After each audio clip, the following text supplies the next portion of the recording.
A yo-yo type season for Fulham once again. Established himself as a true mid-table team this season, finding a superstar in Rodrigo Muniz this year.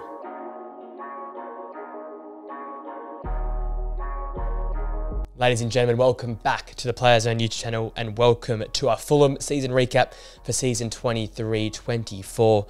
A season that just summarised their club a little bit. A bit of a yo-yo type season, up and down, some big wins, some big loss along the way as well, but stabilised once again in the mid-table, and another season in the Premier League, most importantly for the club. You lose some big players like Alexander Mitrovic, rumours about Coach Silva leaving at the start of the year, Willian as well. They ended up all staying. They got the job done in the end, and despite all the rumours about João Palhinha as well, he ended up staying as well, and they produced quite a solid season, with the midpoint of the year probably being the highest, with some big results there versus Arsenal at home in particular. Obviously went deep with the Carabao Cup semi-final tie as well. And I just, all in all for Fulham, just an average okay season for the club. Nothing spectacular like the season before, but stabilising yourself in the mid-table in the Premier League isn't quite anything to be shunned at or looked poorly upon, especially for Fulham this year. Coming to their record, it was 13 wins, 8 draws and 17 losses, giving them 47 points, and as I said, quite stable, 13th in the Premier League. The best signing of the season for me had to be Calvin Bassey, the £19 million signing across the Netherlands into England. 6 clean sheets in his 29 appearances, and he built a very good partnership there alongside Tim Ream in the midpoint of the season. I had him as one of the most underrated players of the season. The job he's done in that side of being quite impressive. Again, a big, solid sort of guy. It's very hard to pass, and again, quick enough to close down a lot of space. I think that's a modern style of centre-half now. You're going to have a centre-half that's not only strong physically, but can also be quite quick on his feet.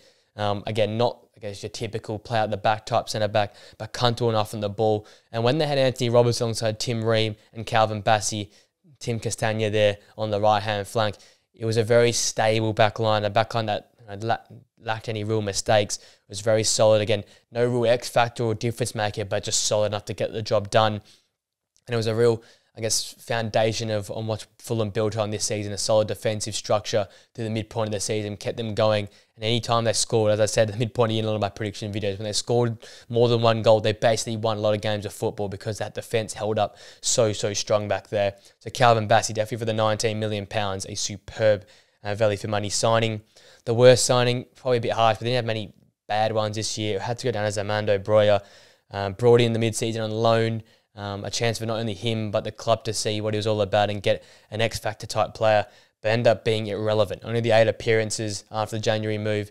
Rodrigo Muniz came through as the superstar of the side, and it just relegated to the bench for Broja. Didn't show much at the club, didn't add anything to Fulham. I think Fulham were looking for something there that they could maybe get a permanent move for, something they could try and spark their season alive, but it didn't come from him, it came from Rodrigo Muniz. So not really a loss for the club, but just a wasteful sign in the end and a waste of wages in many regards, bringing him across to Fulham. Coming out to the moment of the season, and it had to be Alex Iwobi's 97th minute winner at Old Trafford. Again, during that sort of midpoint of the season where they had a few good results there, breaking away at Old Trafford, a very solid defensive display. United were going for a winner, Fulham held on, and then right at the end of the game, Alex Iwobi breaking away, scoring a goal to secure a Fulham a famous 2-1 win at Old Trafford. Fantastic for their side. Another springboard in that middle of the season that got them going in the right direction. And again, a season with a lot of ups and downs, a few moments here and there, but that probably stands out as the biggest of their season. Brings you to the breakout player, and I've mentioned his name a few times already. It's going to be Rodrigo Muniz. The 18 starts for the 9 goals and the 1 assist. Went through a patch of his worst run without a goal, being 4 games, something like that. We had a great second half of the season, coming back from an early season injury, consistently threatens defenders, a very physical presence, crossing into the box. Again, important for the link-up players who can drop in short and connect that sort of midfield to forward areas, because you know Fulham can get quite deep and the gap between the midfield and the forward line can be quite extravagant. And considering sometimes the lack of chances that Fulham create, he was able to make the most of them. And whenever they put balls into a dangerous spot, he would more often not put the ball in the back of the net. So it really stood out for me as one of the more consistent performers and a real breakout player this season. And as such, I've also given him the player of the season as well, maybe a bit reactionary. Paulinho, not quite at the races compared to last season, probably was their best player, but the standards are set so high from last season. Leno in goal was quite impressive though. He was very close to getting in this for me alongside Anthony Robertson, but I just think Rodrigo Muniz, the difference he made, and as I said all season long, whenever Fulham seemed to score goals, they won games of football. It sounds stupid, but in a lot of games they'd only score one goal or didn't, when I would have managed to score, will break down the back line. You saw they lost more games. They were losing a lot of momentum and really struggled to build in this season. But once Rodrigo Muniz came to life and sparked to life in the Premier League, you saw some more results come his way. And even if he wasn't scoring, the way he was able to stretch the defence, allow the likes of Bobby De Cordova, Reed, Harry Wilson to get involved, even Willian and Adama Traore off the bench.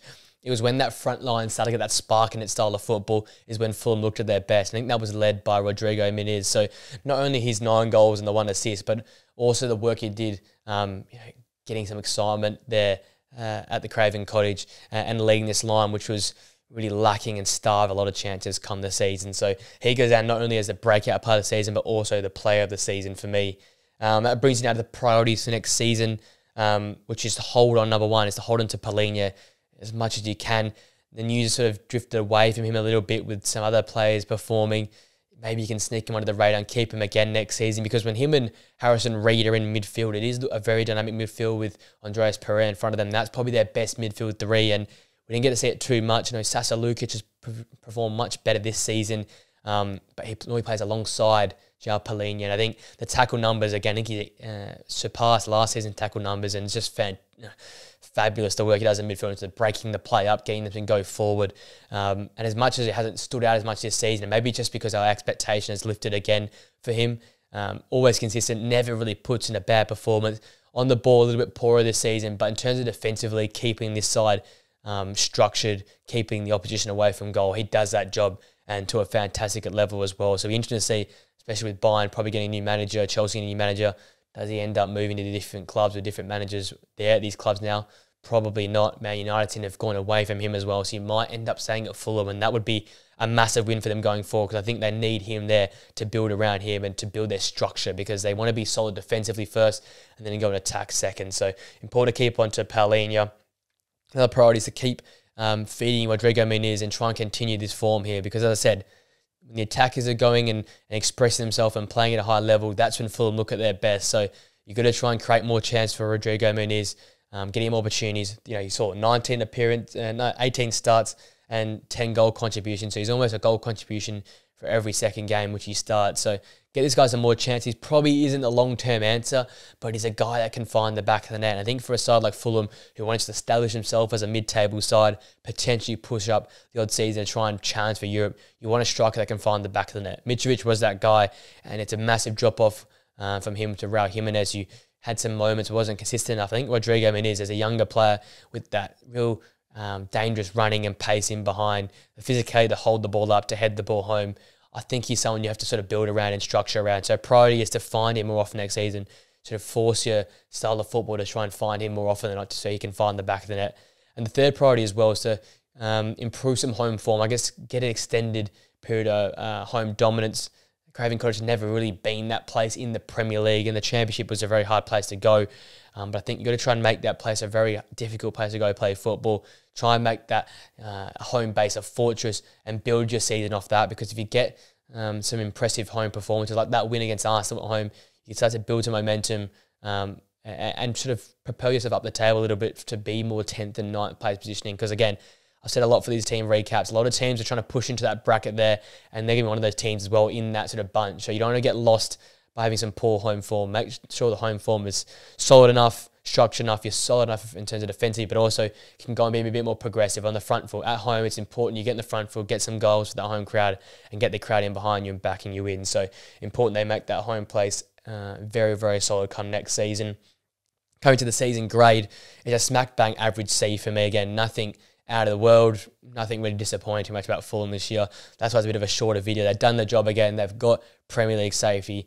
They're back in the mid-table. They're just going to try and secure that spot. And I think for the next 3 to 4 years, just sit in that position there. Let Marco Silva build a squad, try some things, stay in that position, and maybe once every 3 or 4 years, you can try and make that push to join that upper echelon group in the sort of the top 8 and try and push for European football. But I don't think Fulham or their fans will be complaining about 13th and 12th place finishes in the future.